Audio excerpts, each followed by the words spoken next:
Alhamdulillah, mentari kembali bersinar. Hanya suasana berkabut, jadi tidak bisa melihat sunrise. Oh ya, semalam cukup menegangkan karena di Cikuray ini banyak yang namanya bagas. Dan beberapa tenda tetangga ini banyak yang robek, diseruduk bagas.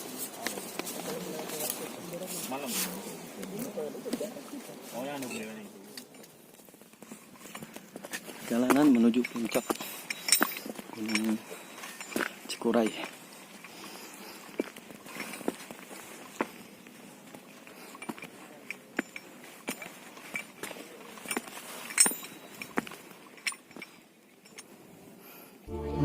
Setapak demi setapak, selangkah demi selangkah, tanjakan demi tanjakan, akhirnya sampai juga di negeri di atas awan, puncak Gunung Cikuray.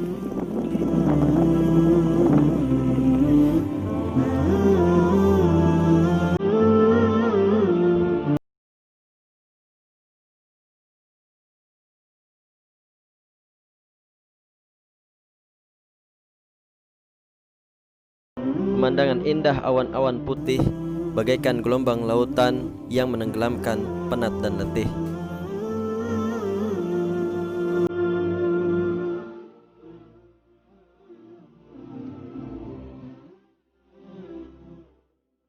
Allah Azza wa Jalla. Sungguh maha agung Allah Subhanahu wa taala dalam menciptakan alam semesta ini. Dan semua ini terdapat hikmah yang sangat besar dalam penciptaan langit dan bumi. Rabbana ma khalaqta hadza batila subhanaka faqina adzabannar. Ya Rabb kami, sungguh Kau tidaklah sia-sia dalam menciptakan semuanya ini. Faqina adzabannar, dan lindungilah kami, jagalah kami dari api neraka. Di dalam pendakian Gunung Cikuray ini membutuhkan tenaga yang kuat dan mental yang besar untuk mencapai puncak Gunung Cikuray.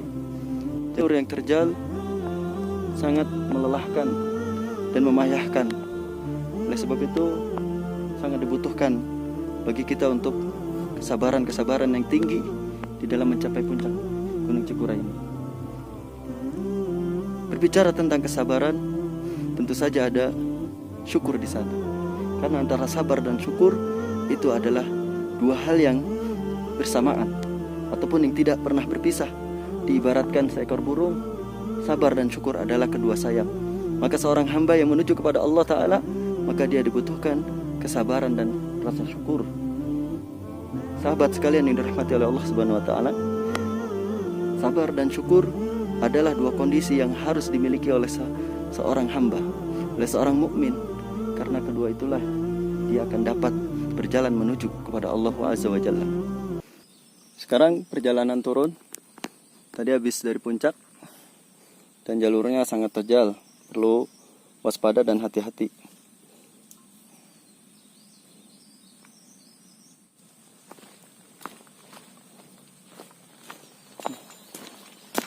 Ini ke bawahnya langsung jurang.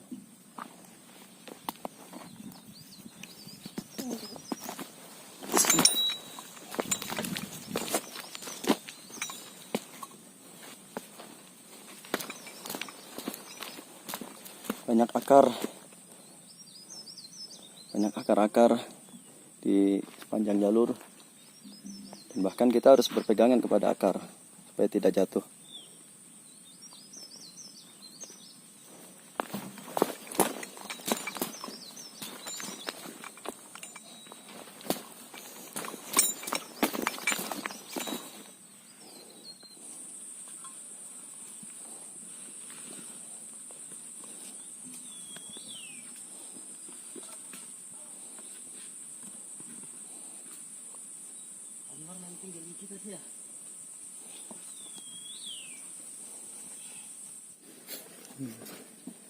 Mau kumbang. Kalau di hutan gede gini nih.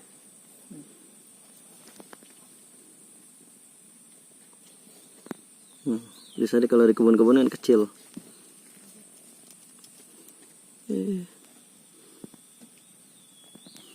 Jalan. Mendaki gunung itu melelahkan, menguras tenaga, capek, terus banyak cobaan-cobaannya, ya. Harus sabar ya. Tobron. Melalui trek yang terjal, tanjakan, mulai dari tanjakan manja sampai tanjakan apa itu? Tanjakan cinta kali ya. Nah, tapi di sini banyak pelajaran-pelajaran yang harus diambil. Ibrah namanya. Pertama dalam menanamkan kesabaran dan rasa syukur kita kepada Allah Azza wa Jalla. Namanya kehidupan manusia itu tidak lepas dari dua kondisi. yakni kondisi ketika dia diberikan kesenangan, kemudian kondisi ketika dia diberikan cobaan, kesusahan, yang itu membutuhkan keduanya. Pertama adalah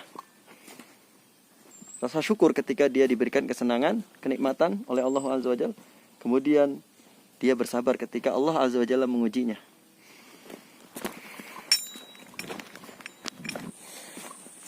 Mendaki gunung itu harus memberikan manfaat kepada kita.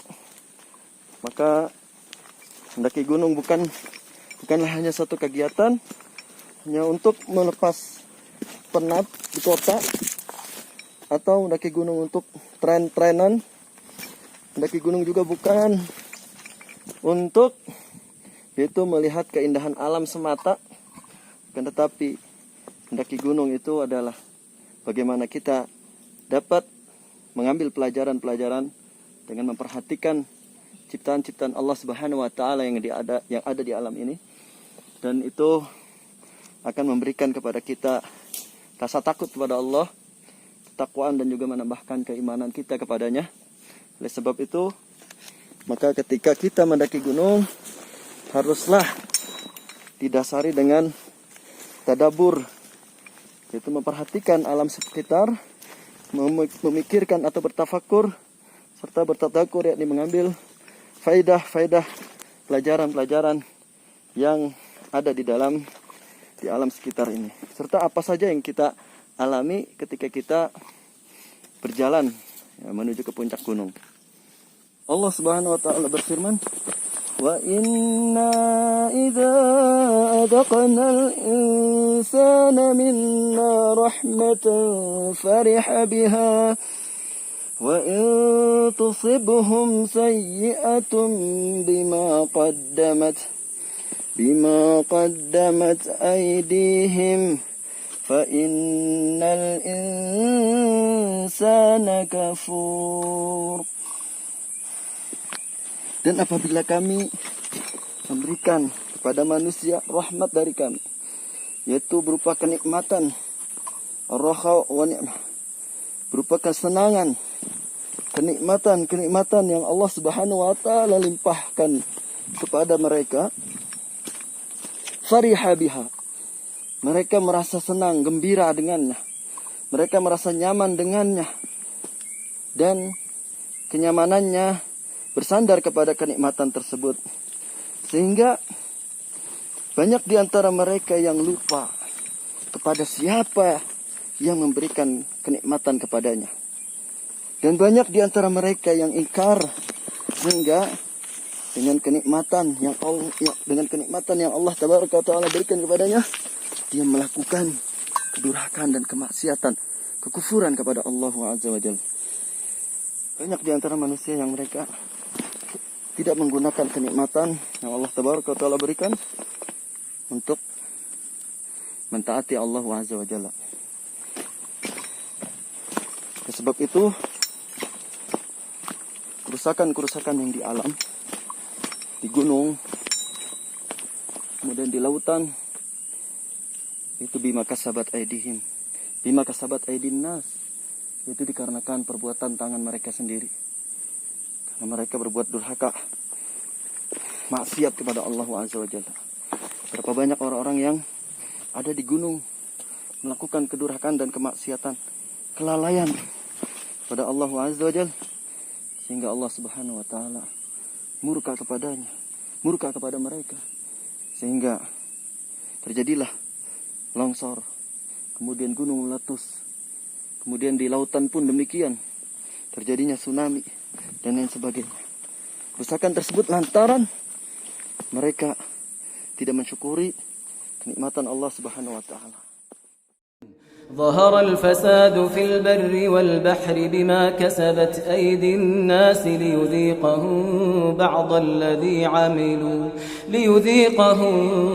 الذي عملوا لعلهم يرجعون